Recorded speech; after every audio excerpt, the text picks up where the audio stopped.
बढ़ते साइबर जोखिम को देखते हुए साइबर बीमा अब वैकल्पिक रिस्क ट्रांसफर टूल्स नहीं रह गया। यह इंटरप्राइज रिस्क मैनेजमेंट का एक प्रमुख हिस्सा बन गया है। इतना ही नहीं, इसका रिन्यूअल भी हो रहा है। पॉलिसी बाजार फॉर बिजनेस की एक स्टडी के मुताबिक लगभग 100% अपनी पॉलिसी का रिन्यू करवा रहे हैं। बिजनेस अब साइबर जोखिमों को दोहराव वाली और बदलती प्रकृति की पहचान कर रहे हैं। साइबर इंश्योरेंस को अपनाने के 10 करोड़ रुपए से अधिक टर्नओवर वाली कंपनी सबसे आगे है।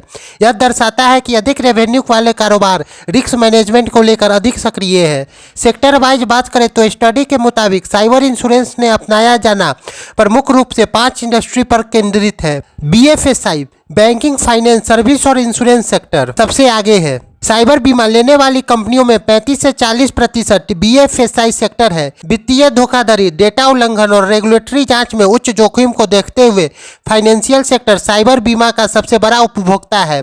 इसके बाद टेक्नोलॉजी और IT सेक्टर है, जिसकी साइबर बीमा लेने वाली हिस्सेदारी 30% है। IT फार्मा बड़ी मात्रा में ग्राहक और इंटरप्राइजेज डेटा का मैनेज करती है। इसके चलते हुए साइबर हमलों के लिए प्रमुख टारगेट बन जाती है।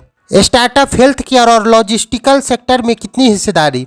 साइबर बीमा लेने वाली स्टार्टअप में हिस्सेदारी 25% है। हेल्थ केयर सेक्टर में यह हिस्सेदारी 5% है। मरीजों का सेंसिटिव डेटा और रैंसमवेयर खतरे इस बीमा को अपनाने को बढ़ावा दे रहे हैं। लॉजिस्टिक सेक्टर में हिस्सेदारी भी 5% है। साइबर बीमा लेने वाले फर्स्ट टाइम बायर्स 30 से 35% है। साइबर बीमा खरीदने वाले कारोबार में 30 से 35% ऐसे हैं जो पहली बार यह बीमा ले रहे हैं।